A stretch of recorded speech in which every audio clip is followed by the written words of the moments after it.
As winter approaches, the weather turns cold, and darkness comes a little earlier each day. Sometimes things feel a little dreary. But with the move to shorter days come holidays with their family gatherings, special foods, and once-a-year rituals. Many different cultures and religions around the world celebrate holidays around the beginning of winter. For many people, these winter holidays bring feelings of warmth, hope, and light, even if the weather disagrees. Not only do these holidays mean special foods, traditions, and gatherings, they also each have their own history and stories to go with them. For millions of Jews around the world, early December means celebrating Hanukkah for 8 nights.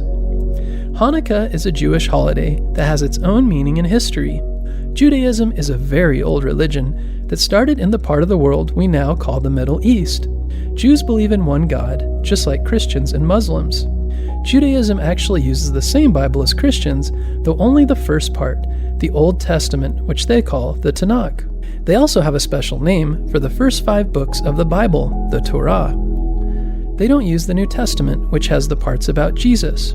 Jews celebrate their Sabbath or holy day on Saturday.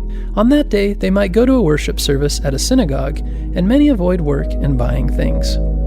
Even though it happens around the same time of the year, Hanukkah is not a Jewish version of Christmas.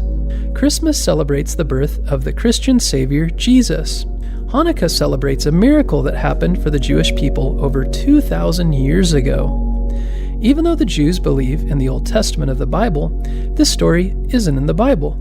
Even though it's very old, it happened long after the stories told in the Torah. So let me tell you the story. A long time ago, in the middle of the 2nd century BCE, the Jewish homeland, in what is now called Israel, was ruled by a Syrian-Greek power called the Seleucid Empire. The Seleucids thought the Greek culture and customs were the best in the world. The king, Antiochus, made it illegal to practice the Jewish religion and customs. He put an altar to the Greek god Zeus in the Jewish temple in Jerusalem, even though the Jews believed in only one god, and it wasn't Zeus. He allowed his priests to sacrifice a pig to the Greek gods in the temple. The Jews believed that pigs are unclean. Jews could be punished very severely if they were caught practicing their religion. The Jews did not want to give up their religion or abandon their belief in one God, and they didn't believe it was okay to pretend to follow the Greek gods either. So they had to hide their religion. Jews would gather to pray and study the Torah in secret.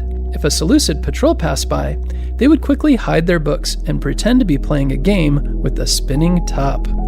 King Antiochus began to send soldiers to all the villages in the area to make sure that the Jews were sacrificing to the Greek gods. When they reached a small town called Myodin, though, the Jewish priest there, Mattathias, refused to cooperate. He and his 5 sons fought off the soldiers and destroyed the pagan altar they'd set up. After that, Mattathias knew they'd be in trouble. He and his sons, John, Simon, Judah, Eliezer, and Jonathan, ran to the nearby hills to hide.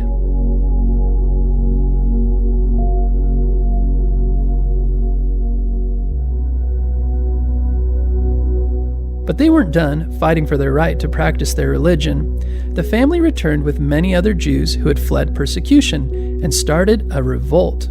Mattathias asked his son Simon, who was known for his wisdom, to guide the others in their decisions. He asked Judah, who was nicknamed Maccabee, which means the hammer, to lead the people into battle. Later, the whole family and their followers would also come to be known as the Maccabees. The revolt lasted nearly 20 years. King Antiochus sent many armies to fight the rebels, but the Maccabees defeated every one, and eventually took back Jerusalem and their temple. For the Jewish people, Jerusalem is a special place, and the temple there was the most important one of all. Mattathias' last living son, Simon, became the ruler of Judea.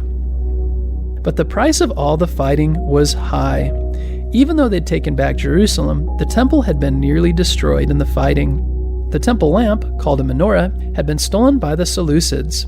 This lamp had 7 branches, each with its own flame, one in the middle, higher than the rest, and 3 on either side of it. The temple menorah was made of gold, had beautiful decorations, and was supposedly as tall as a grown-up. The Jews cleaned up the temple, getting rid of the statues of the Greek gods. They built a new altar and a new menorah. They performed a special ceremony to rededicate the temple to their god. But it seemed their problems weren't at an end. Priests were supposed to light the menorah lamps each morning, letting them burn all day and night, until the next morning. One candle from the previous day was always used to light all the others in the morning, so the flame never went out completely.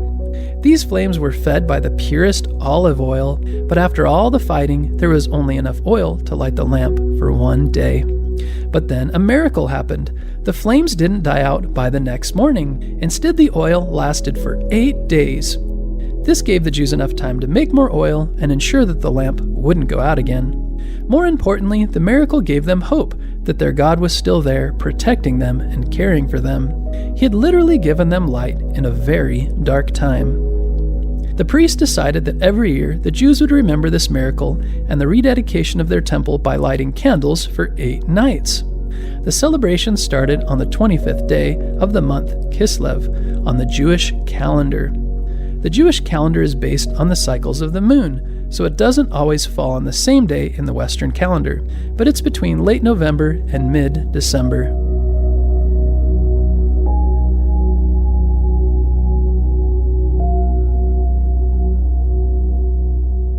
So how is Hanukkah celebrated today? The lighting of candles is probably still the most recognizable part of the celebration. Each night, for 8 nights, families light candles on a menorah, one for each night. Usually the oldest son in the family gets to light the menorah, and they say a blessing as they light the candles. So on the first night, you light one candle, the second night 2, until the 8th night when all the candles are lit. If you've been paying really close attention, you might remember that I said the temple menorah had 7 lamps on it, not 8. Good catch. On Hanukkah, a special menorah called a Hanukkah is used. A Hanukkah actually has 9 candles.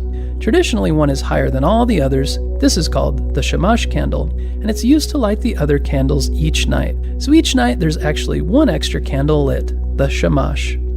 Jewish families often place their menorahs in a window, showing they won't hide who they are, like they had when they lived under the Seleucid rule.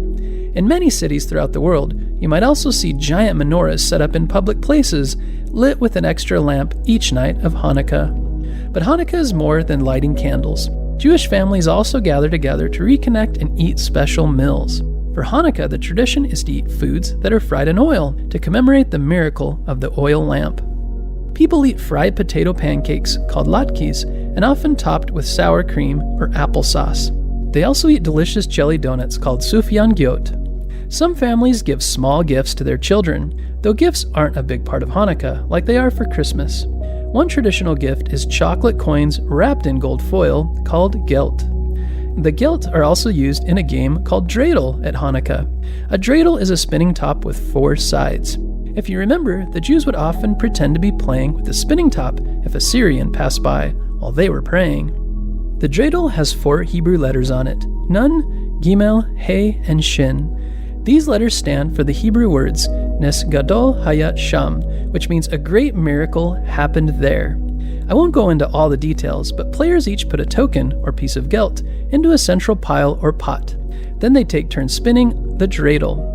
Depending on which letter is facing up when the dreidel falls, the player has to take a specific action. They might have to put another token in the pot, do nothing, take half the tokens or all the tokens or candy in the center pot. Hanukkah offers people a sense of hope and pride in their beliefs. Beliefs and traditions can keep people going in dark, troubling times. The story of Hanukkah helps Jews remember they've gone through tough times, but they've survived and built new traditions while holding on to their beliefs and their culture. Whatever holidays you celebrate at this time of the year, or if you don't celebrate any, I hope you can take a few minutes with someone you love to look at the light of candles, or Christmas lights, or even the stars, and feel the warmth of peace, hope, and love. A shout out to some of our newest Patreon and Apple donors: Benjamin from Evans, Georgia, Joe, Joel, and Natalie from South Pasadena, California, Henry and Julian from Wicklow, Ireland, and Jammer from Fullerton, California. If you'd like to donate to Bedtime History, you can subscribe via Apple, or you can donate via Patreon.